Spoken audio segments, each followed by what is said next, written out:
Baba, aƙalla ka san adadin 'yan Najeriyan da Boko Haram suka kashe? Aƙalla Boko Haram sun kashe 'yan Najeriya 20,000. ƙarya kake yi.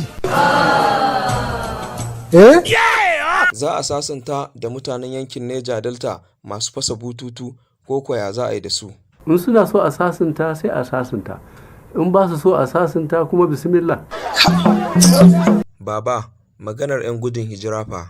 Suna nan da ransu da lafiyarsu. Baba, 'yan gudun hijira suna cikin wani hali. Wani hali suke ciki? Baba, a taimaka musu da kuɗin da za su sai kayan abinci. Ba za a ba da kuɗi ba. Baba, me yasa? In aka ba da kuɗin musa amari za a je a yi.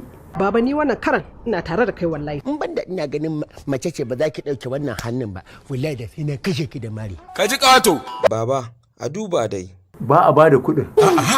Maganar tsadar kayan abinci fa. Bana ma an yi kuma ana babban shiri zuwa baɗi da nan gaba. Na rame ban iya cin komai.